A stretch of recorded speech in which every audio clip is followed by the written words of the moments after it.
Brother, আল্লাহ পাক কোরআনের মধ্যে বলতেছে ইন্না রাব্বাকুমুল্লাযী খালাকাস সামাওয়াতি ওয়াল আরদ ফি সিত্তাতি আইয়ামিন। ব্রাদার, আপনারা যে জমিনের মধ্যে বাস করতেছেন, যে পৃথিবীর মধ্যে বাস করতেছেন, এই জমিনটা কত বড়? চাঁদ থেকে এই জমিনটা, এই পৃথিবীটা 14 গুণ বড়। জোরে বলেন আমার বাবাজি।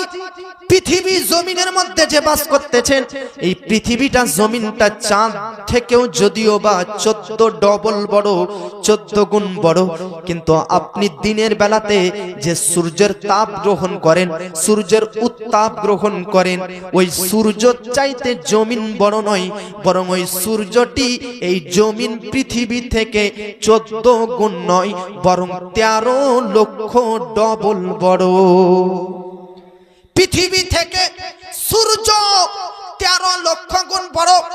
আমার বক্তব্য এই কথাটি যারা এই প্রথম শ্রবণ করলেন যে সূর্য পৃথিবীর চাইতে 13 লক্ষ গুণ বড়, তারা হয়তো বা মনে মনে এটা চিন্তা করবেন, আল্লাহু আকবার, সূর্য পৃথিবীর চাইতে 13 লক্ষ গুণ বড়, পৃথিবীটাই তো শেষ কিনারা পর্যন্ত পৌঁছতে পারিনি, পৃথিবীটাই তো পুরো ঘুরে দেখতে পারলাম না, এত বড় জমিন, এত বড় পৃথিবী, এই পৃথিবীর চাইতে 13 লক্ষ গুণ বড় সূর্য।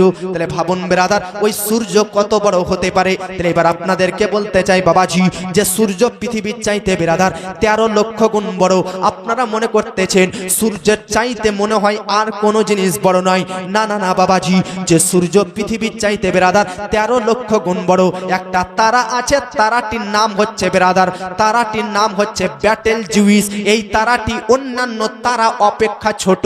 বড় বড় তারা আছে প্রক্সিমা সেন্ট্রাই, বড় বড় তারা আছে আলফা সেন্ট্রাই, এগুলো তারা তো বড় বড় তারা, কিন্তু যে তারাটির কথা আপনাদেরকে বলতেছি ওই তারাটা হচ্ছে ব্যাটেল জুইস। ওই তারাটা অন্যান্য তারা অপেক্ষা ছোট তারা। ওই তারা ব্যাটেল জুইস ছোট তারাটি, যে সূর্য পৃথিবীর চাইতে 13 লক্ষ গুণ বড়, ব্যাটেল জুইস এই ছোট তারাটি সূর্যের চাইতে 33 কোটি গুণ বড়।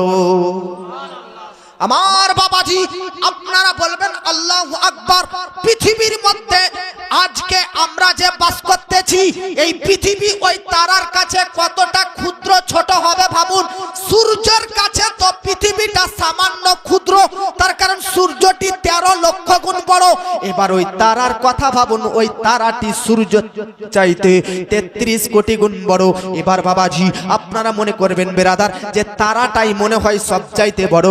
না না না, যে তারাটি 33 কোটি গুণ বড়, ওই রকম ছোট ছোট তারা যদি ব্রাদার 500 বিলিয়ন, হাজারের ওপর ব্রাদার লক্ষ, লক্ষর ওপরে হচ্ছে মিলিয়ন, মিলিয়নের ওপরে হচ্ছে বিলিয়ন, 500 বিলিয়ন তারাকে যদি একত্রিত করা হয়, তাহলে একটা গ্যালাক্সি এত বড়, যে এত বড় বড় 500 বিলিয়ন তারাকে হাঁ করলে সবকিছু মুখের মধ্যে গ্যালাক্সির ঢুকে যাবে।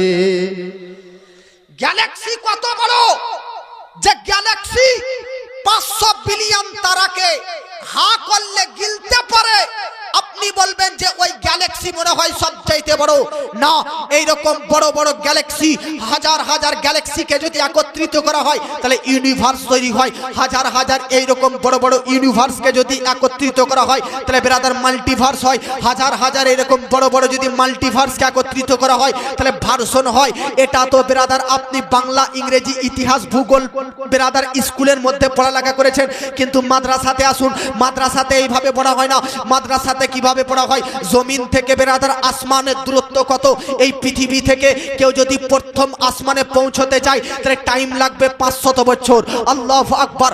আজকে ব্রাদার নে মিল্লাত ইসলামিয়া আমাদের থানা নলহাটি রামপুরহাট থেকে হাওড়া 260 কিলোমিটার রাস্তা, 260 কিলোমিটার রাস্তা পার করতে 5 থেকে 6 ঘন্টা লাগে। তাহলে 5 ঘন্টার রাস্তা যদি 250 কিলোমিটার হয়, 10 ঘন্টার রাস্তা 500 কিলোমিটার হবে ব্রাদার। 20 ঘন্টার রাস্তা 1000 কিলোমিটার কিলোমিটার হবে, 24 ঘন্টার রাস্তা 1200 কিলোমিটার হবে।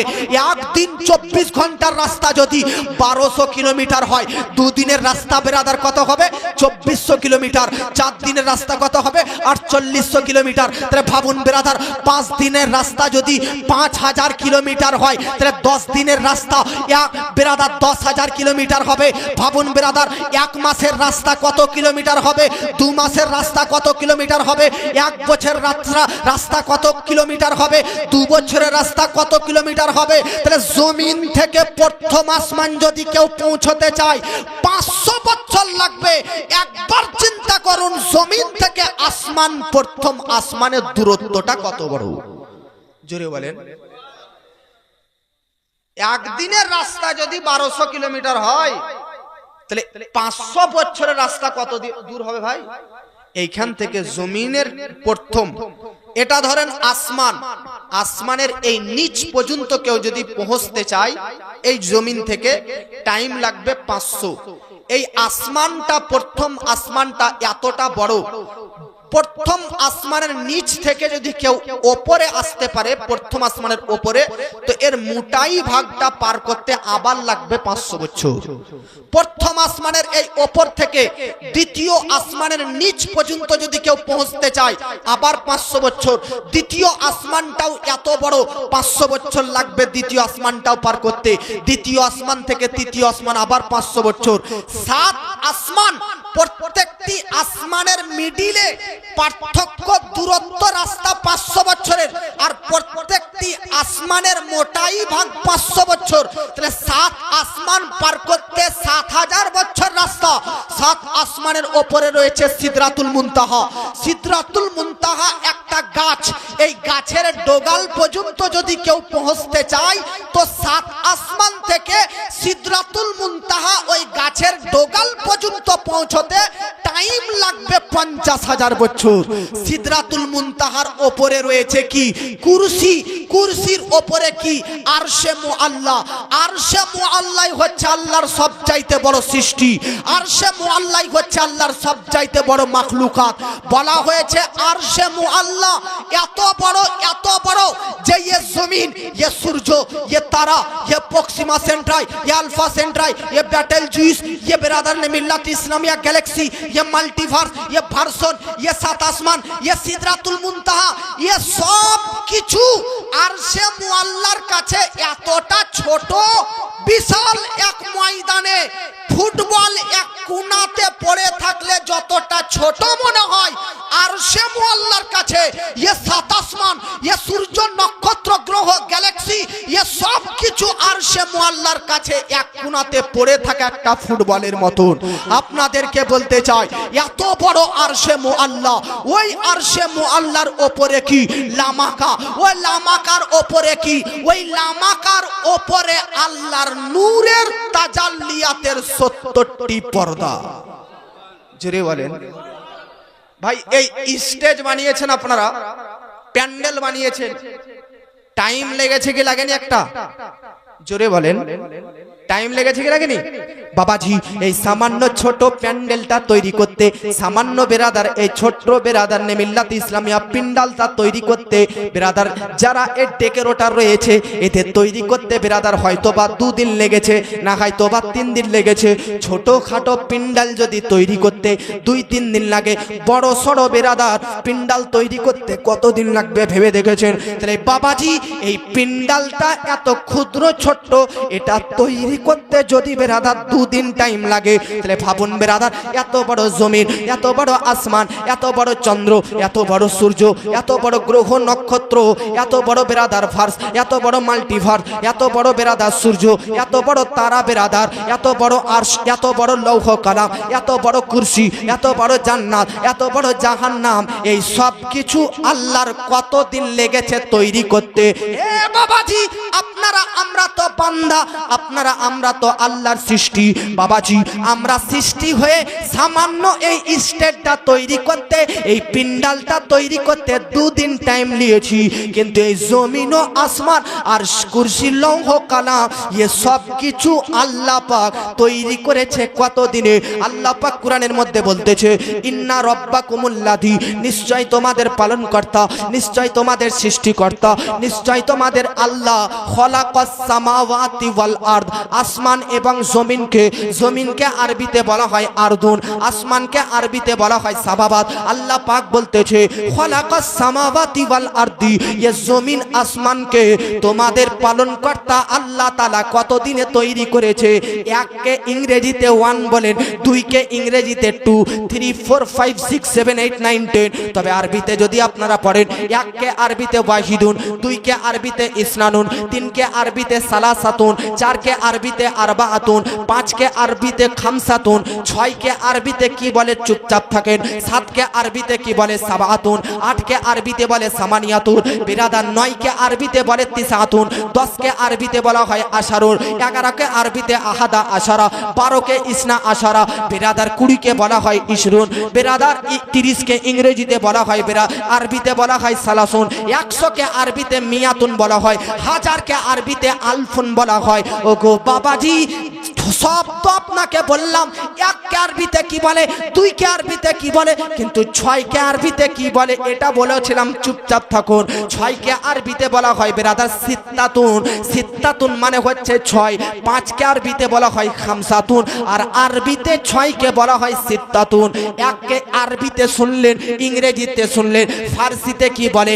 1 কে আরবিতে ফার্সিতে বলা হয় 1, 2 কে আর ফার্সিতে বলা হয় 2, ফার্সিতে 3 কে বলা হয় সে, ফার্সিতে 4 কে বলা হয় 4, ফার্সিতে 5 কে বলা হয় 5, আবার ফার্সিতে 6 কে বলা হয় 7। এই 6 কে বেরাদার ফার্সিতে 7, আরবিতে সিত্তাতুন। কুরআন বলতেছে সিত্তাতুন মানে 6। এবার আয়াতটা পড়ুন, ইন্না রব্বাকুমুল্লাযী খলাকাস সামাওয়াতি ওয়াল আরদ, তোমাদের আল্লাহ তৈরি করেছে এই আসমান এবং জমিনকে ফি সিত্তাতি আইয়ামিন, মাত্র 6 দিনের মধ্যে। জোরে বলেন। তো এই এত বড় সব কিছু, আর কুরসি লৌহ কালাম আসমান জমিন, এ সব কিছু আল্লাহ কত দিনে তৈরি করেছেন? ভাই আল্লাহর শক্তি সম্পর্কে আমরা কি জানি? ইন্নাল্লাহা আলা কুল্লি শাইইন কদির, আল্লাহ এতটা শক্তিমান যে নিমিষের মধ্যে গরিবকে ধনী করতে পারে, ধনীকে গরিব করতে পারে নিমিষের মধ্যে। আজকে স্ত্রীকে বিধবা করতে পারে, আজকে নিমিষের মধ্যে আল্লাহ সন্তানকে ইয়াতিম করতে পারে। আল্লাহ এত শক্তিমান, আসমানকে বিনা পিলার খুঁটি খাম্বার দ্বারা ঝুলন্ত অবস্থায় ঝুলিয়ে রেখেছেন। আল্লাহ আসমানের মধ্যে বিনা কোনো রশ্মি দড়ি দ্বারা আল্লাহ আসমানের মধ্যে চন্দ্র সূর্য গ্রহ নক্ষত্রকে সাজিয়েছে।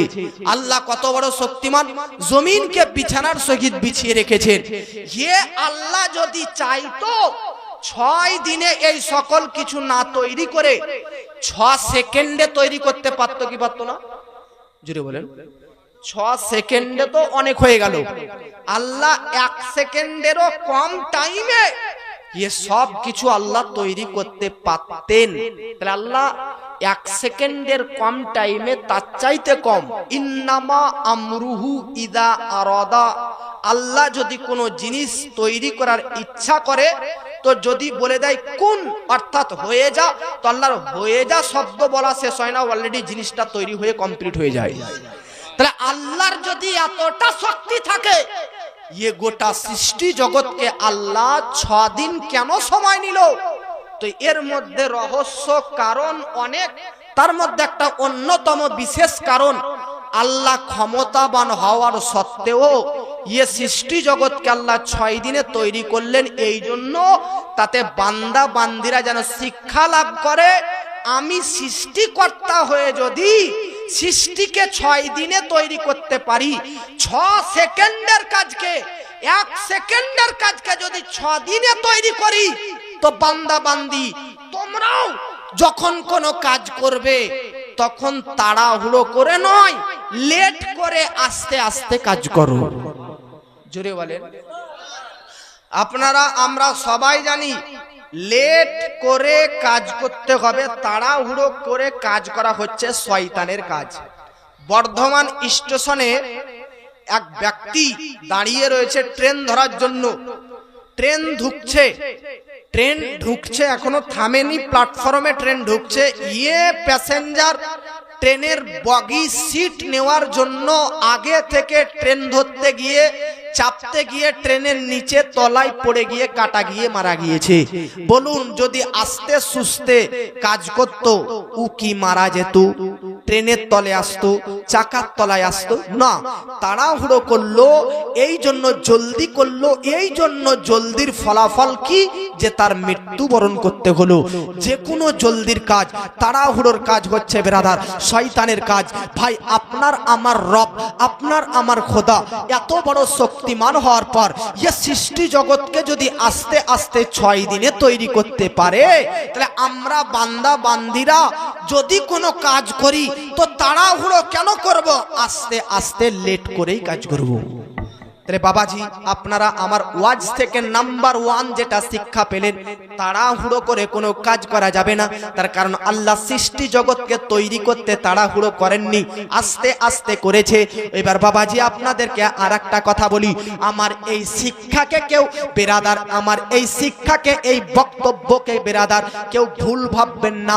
কেন আপনি বলবেন হুজুর আল্লাহ পাক তো শিক্ষা দিয়েছে প্রত্যেকটা কাজে লেট করতে, তাড়াতাড়ি করতে নিষেধ করেছে। কিন্তু আপনাদেরকে বলি, যদিও বা আল্লাহ শিক্ষা দিয়েছে বেরাদার যে কোনো কাজ করতে গেলে আস্তে সুস্তে করো, জলদি তাড়াতাড়ি তাড়াহুড়ো করে নয়। কিন্তু নবীজি সাল্লাল্লাহু তাআলা আলাইহি ওয়াসাল্লাম বলতেছেন, 3টি কাজে বিশেষ করে তোমরা আস্তে সুস্তে নয়, বরং তাড়াতাড়ি তাড়াহুড়ো জলদি করে করো। লেট করে কাজ করতে হবে, তাড়াহুড়ো করে কাজ করা যাবে না। তবে কয়েকটা কাজ এইরকম আছে যে কাজগুলোতে লেট করা যাবে না, তাড়াতাড়ি করতে হবে। ওই কাজগুলো কি কি? নাম্বার 1, কেউ যদি মারা যায় তো তাকে দাফন আর কাফন পড়াতে তাড়াহুড়ো করো। আজ আমাদের গ্রামে একজন মারা গিয়েছে সকালে, তো তার দাফন ও কাফন হচ্ছে 3 দিন পর। কেন গো? তো বলতেছে আমার বেটা, মানে যে মারা গিয়েছে তার বেটা আছে দিল্লিতে প্রবাসে বাইরে, ও আসবে ট্রেনে, রকেটে, জাহাজে, প্লেনে, বাড়িতে আসবে, তারপর এক ঝলক পিতার দেখবে, তারপর পিতাকে দাফন কাফন করা হবে। আপনাকে বলতে চাই, আজকে আপনার ছেলে মারা গিয়েছে, আপনি বাইরে থাকতেই পারেন। আজকে আপনি মারা গিয়েছেন, আপনার ছেলে বাইরে থাকতেই পারে। তবে বেরাদারনে মিল্লাত ইসলামিয়া, এই জন্য ছেলের জন্য, বাপের জন্য, কোনো প্রতিবেশীর জন্য, কোনো আত্মীয় স্বজনের জন্য লাশকে, মৃত ব্যক্তিকে বাড়ির মধ্যে রাখা যাবে না। তাড়াহুড়ো করে দাফন করতে হবে, তাড়াতাড়ি দাফন করতে হবে, জলদি করে দাফন করতে হবে। এটাই ইসলামের বিধান, এটাই হচ্ছে ইসলামের ল, এটাই হচ্ছে ইসলামের আইন, এটাই হচ্ছে ইসলামের ডিসিপ্লিন। মুমিন ব্যক্তি যদি হয় তো ওর ভাষাতে বলে, এ আমার আত্মীয় স্বজনরা, তোমরা আমাকে লেট কেন করছো? তাড়াতাড়ি আমাকে গোসল দাও, কাফন পরাও, আর কবরস্থানের মধ্যে আমাকে দাফন করে এসো। বেরাদার, এই জন্য কারো জন্য অপেক্ষা করা যাবে না। আপনি একটা কথা ভাবুন, আপনি বাইরে আছেন, আপনার বাপ মারা গিয়েছে, 2 দিন পর্যন্ত লাশ রাখলেন, আপনি যে আসলেন, আসার পর কি আপনার বাপকে জান্নাতি বানাতে পারবেন? জোরে বলেন, জান্নাতি পারবেন না। তাহলে কেন ইসলামের বিধান, ইসলামের ল, ইসলামের ডিসিপ্লিনকে নিয়ে ছিনিবিনি করব? কোন রকমের ছিনিমিনি নয়, বরং আমাদেরকে ইসলামের ল, কানুন, আইনকে মেনে চলতে হবে। তাই আমরা তাড়াহুড়ো করে কোনো কাজ করব না, তবে কিছু কাজে তাড়াহুড়ো করব। ওই কাজের মধ্যে 1 নম্বর কাজ, কেউ মারা গেলে তাকে দাফন কাফন করতে হবে তাড়াতাড়ি করে। 2 নম্বর কি? 2 নম্বর, যদি কারো কাছ থেকে কোনো ঋণ নেন, ধার নেন, তো তার ঋণ ধারটা পরিশোধ করতে তাড়াতাড়ি করুন।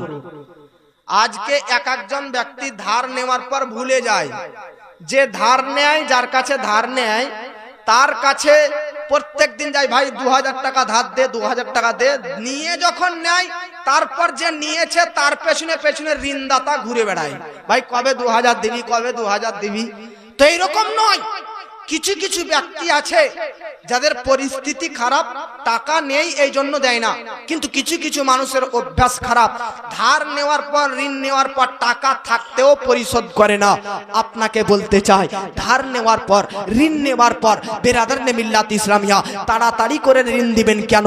যদি এই অবস্থায় কারো ঋণ রেখে যদি মারা যান, তো আপনার ওই ঋণের জন্য জান্নাত আর আপনার মিডিলে বাঁধা হয়ে যাবে। যতক্ষণ না পর্যন্ত আপনার পরিবার আপনার পক্ষ থেকে ওই ঋণ পরিশোধ না করবে, আপনি জান্নাতে যেতে পারবেন না। কে জানে? সব পরিবার তো জানে না যে আপনি কার কার কাছে ঋণ করে ধার করে রেখেছেন। এই জন্য কিয়ামতের দিন আপনি যার কাছ থেকে ধার নিয়ে তার ঋণ নিয়ে ঋণ পরিশোধ করেননি, তার গুনাহকে কেটে আপনাকে দেওয়া হবে।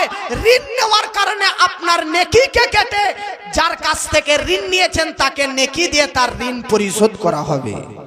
এই জন্য কারো ঋণ নিয়ে থাকলে, ধার নিয়ে থাকলে, সেই ঋণ এবং ধার সরকারি হোক বা পার্সোনাল কোনো মানুষের হোক, অ্যাকাউন্ট ব্যাংক থেকে হোক বা কোনো ব্রাদার কর্মস্থান থেকে হোক, ঋণকে তাড়াতাড়ি পরিশোধ করতে হবে।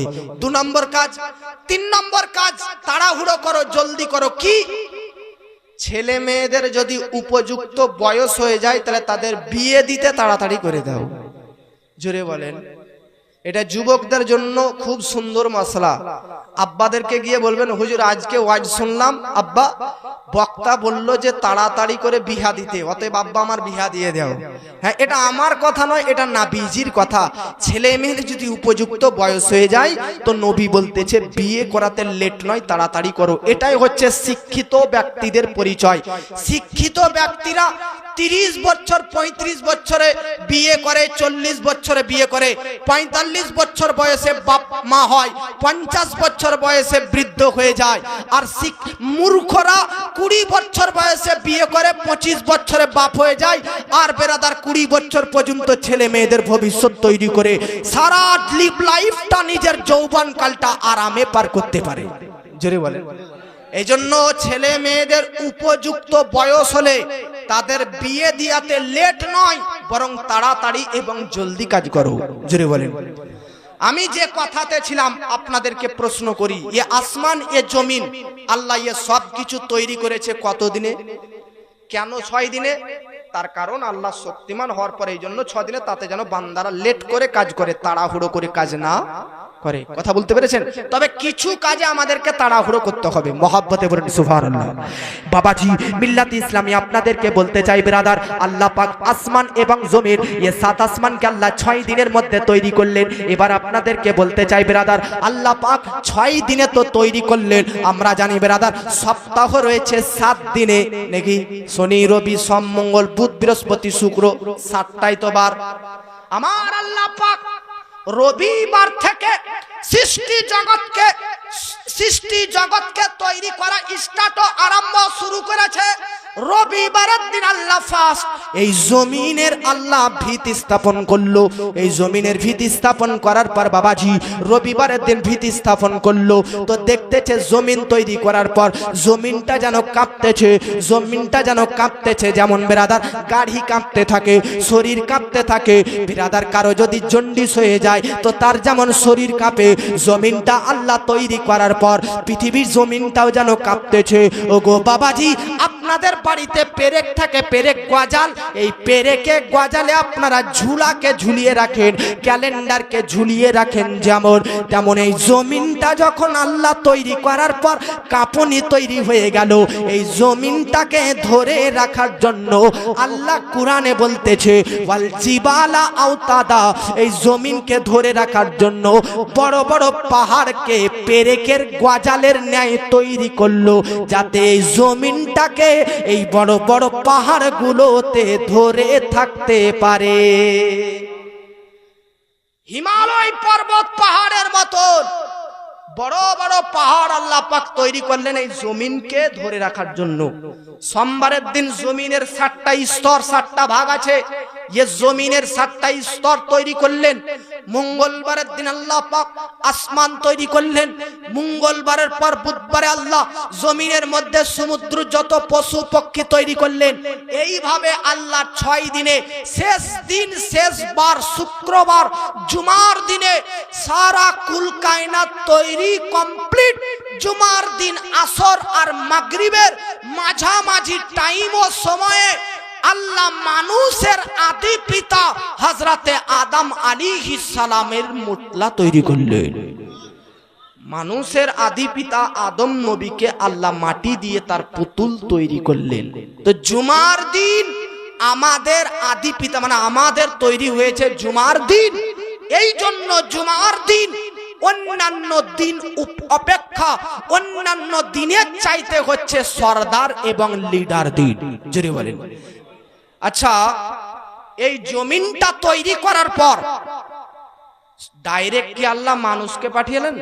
না, এই জমিন তৈরি করার পর আল্লাহ এই জমিনে আল্লাহ জিন জাতিদেরকে প্রেরণ করেছিলেন। আদমকে প্রেরণ করার আগে জিন জাতিদেরকে, জিন জাতিরা এই জমিনে 2000 বছর জীবন যাপন করেছিল।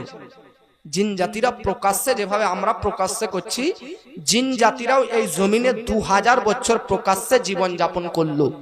আল্লাহ তাদেরকে কি করলো? 2000 বছর পর তাদের সকলকে ফারিস্তার দ্বারাতে ধ্বংস করলো। আপনারা বলবেন হুজুর জিন জাতিদেরকে 2000 বছর জীবন যাপনের পর ধ্বংস কেন করলো? তো মনে রাখবেন বাবা, জিন জাতিদেরকে আল্লাহ এই জন্য ধ্বংস করলো, তার কারণ জিন জাতির মধ্যে বেরাদারনে মিল্লাত ইসলামিয়া অন্যায়, অত্যাচার, ফিতনা, ফাসাদ, দ্বন্দ্ব, মারপিট, হত্যা, পাপ, গুনাহ, বড় বড় অন্যায়ের কাজ তারা যখন করতে লাগলো, তাদের এই অন্যায়, অত্যাচার, মারপিট, হত্যা, তারা এক অপরের লড়াই একমাত্র আল্লাহকে তারা ভুলে বসলো, আল্লাহকে পর্যন্ত অনুসরণ করলো না। তখন আল্লাহ পাক জিন জাতির ওপর গজব নিক্ষেপ করে পুরো জিন জাতিদেরকে হামেশা হামেশার জন্য শেষ করে দিল। জোরে বলেন। আপনারা বলবেন হুজুর জিন জাতিদেরকে ধ্বংস করার কারণ জিন জাতিরা অন্যায় অত্যাচারে লিপ্ত হয়ে গেছিল, হত্যা মার্ডারে লিপ্ত হয়েছিল, আল্লাহকে ভুলে গিয়েছিল, এই জন্য আল্লাহ তাদেরকে ধ্বংস করলো। আমরা এখন মানুষ দুনিয়াতে বাস করতেছি, আমরাও মানুষে আর একটা মানুষকে তো হত্যা করতেছি, আমরাও তো মানুষে আর একটা মানুষকে বেরাদার মার্ডার করতেছি। আপনারা শুনেননি বেরাদার, কিছুদিন পূর্বে এক মাওলানা তৌসিফ রেজাকাকে ট্রেন থেকে বেরাদার নে মিল্লাত ইসলামিয়া মেরে ট্রেন থেকে বেরাদার ফেলে দিয়ে তাকে বেরাদার শহীদ করে মার্ডার করে। আপনারা শুনেন না কত জায়গাতে আজকে বাচ্চাদেরকে ধর্ষণ করে তাদেরকে মার্ডার করা হচ্ছে, তাদের গলা কেটে দেওয়া হচ্ছে। কতজন মুসলিমকে আজকে বেরাদার নে মিল্লাত ইসলামিয়া মার্ডার ও হত্যা করা হচ্ছে। আজ এই পৃথিবীতে কতজন চুরি, চামারি, ডাকাতি, ঘুষ, সুদ, মদ, তাস, জুয়া বিভিন্ন পাপে লিপ্ত হয়ে গেছে। এমনকি এই পৃথিবীতে মানুষ হয়ে এক আল্লাহকে পর্যন্ত ভুলে গিয়েছে, এক আল্লাহকে পর্যন্ত অস্বীকার করে। এমনকি এই পৃথিবীতে কুরআনকে পর্যন্ত অস্বীকারী মানুষরা বাস করতেছে। হে আল্লাহ, জিন জাতিকে ধ্বংস করেছো, তারা পাপের কাজে লিপ্ত হবার কারণে মানুষরাও তো পাপ করতেছে। এদেরকে তুমি ধ্বংস করো না কেন? এদেরকে তুমি আযাব দাও না কেন? এদেরকে তুমি গজব দাও না কেন?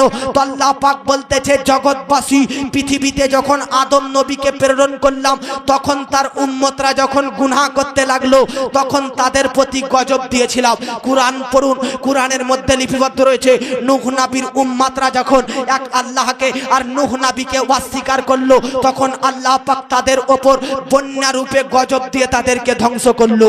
লূত নবীর উম্মতরা যখন এক আল্লাহর হুকুমকে অস্বীকার করলো, তখন পাথরের বৃষ্টি বর্ষণ করে তাদেরকে ধ্বংস করলো। বেরাদার আগেকার যুগে পূর্বে আগে বেরাদার যত নবী এসেছে, ওই নবীর উম্মতরা যদি কোনো পাপ করেছে, অন্যায় করেছে, তো কোন উম্মতদেরকে বন্যা রূপী গজব দিয়ে, কোন উম্মতদেরকে পাথর বর্ষণ করে গজব দিয়ে, কোন উম্মতদেরকে পাহাড়ের মধ্যে ঢেকলিয়ে দিয়ে, কোন উম্মতদেরকে নদীর মধ্যে চাপা দিয়ে কোন উম্মতদেরকে বাঁদর বানিয়ে আল্লাহ পাক নানান রকমের আযাব ও গজব দিয়ে ধ্বংস করে দিয়েছে। হে আল্লাহ, তুমি আদম থেকে ঈসা নবী পর্যন্ত সমস্ত নবীর উম্মতদেরকে পাপ করার সঙ্গে সঙ্গে আযাব ও গজব দেওয়ার পর ধ্বংস খতম করেছো। উম্মতে মুহাম্মাদি, আমরা তো মুহাম্মদ নবীর উম্মত, আমরা হাজার হাজার পাপ করছি, আমাদেরকে গজব আযাব দিয়ে ধ্বংস করো না কেন? তো আল্লাহ পাক কুরআনের মধ্যে বলতেছে, হ্যাঁ এটা তো ঠিক যে উম্মতে মুহাম্মাদি তোমরা পাপ করার পরেও, অন্যায় অত্যাচারে চলে যাওয়ার পরেও তোমাদেরকে এই জন্য আযাব ও গজব দিই না, তার কারণ তোমাদের মধ্যে আমার সবচাইতে কাছের প্রিয় নবী মুহাম্মদুর রাসূলুল্লাহ মদিনাতে আরাম করতেছে। জোরে বলেন, আমার নবীজির কারণে, নবীজির বরকতে আজ আমাদের ওপর হাজার পাপ করার পরেও গজব এবং আযাব আসে না। এটা শুধুমাত্র আমার আপনার নবীজির জন্য। জোরে বলেন, জমিন আসমানকে তৈরি করার পর আসমান বেশি দামি না জমিন বেশি দামি? তো এক ব্যক্তি বলতেছে আসমান দামি। কেন? আসমানের মধ্যে আরশ আছে, আসমানের মধ্যে লৌহ কালাম, আসমানের মধ্যে জান্নাত, আসমানের মধ্যে আরশ, আসমানের মধ্যে লামাকা, আসমানের মধ্যে বেরাদার বাইতুল মামুর, আসমানের মধ্যে যত দামি জায়গা সব আসমানের মধ্যে। এমনকি ফারিস্তারা নিষ্পাপ, যাদের দ্বারা গুনাহ হওয়া অসম্ভব, তাদেরও বাসস্থান আসমান। আসমানে কোনো পাপীদের ঠাঁই নেই, আসমানে কোনো অন্যায়কারী অত্যাচারকারী প্রতারকদের স্থান নেই। আসমানে যদি কেউ থাকে তো ফারিস্তা, আসমানে যদি কিছু আছে তো আরশে মুআল্লা, আসমানে যদি কিছু আছে তো লৌহ কালাম, আসমানে যদি কিছু আছে তো কুরসি। আর জমিনে কি আছে? জমিনে মদখোর, গাঁজাখোর, সুদখোর, ঘুষখোর, অন্যায়কারী, পাপী, তাপী, গুনাহগার, মুশরিক, কাফির, মুনাফিক জমিনে আছে। জমিনে যত গুনাহের জায়গা সব জমিনে, নেকির জায়গা আসমানে। জমিনে যত পাপী সব জমিনে, যত নেককার নিষ্পাপ সব তো আসমানে। তাহলে তো জমিন থেকে আসমানটা দামি হবে। আমি বললাম পাগলা, যদিও বা আসমানের মধ্যে আরশে মুআল্লা দামি রয়েছে, যদিও বা আসমানের মধ্যে জান্নাত দামি রয়েছে, যদিও বা আসমানের মধ্যে ফারিস্তারা দামি রয়েছে, সব দামির দামি, সর্বশ্রেষ্ঠ দামি আমার নবীজি জমিনের মধ্যে রয়েছে। জমিন দামি হওয়ার কারণ আমার আপনার নবীজি এই জমিনের মধ্যে রয়েছে। জোরে বলেন।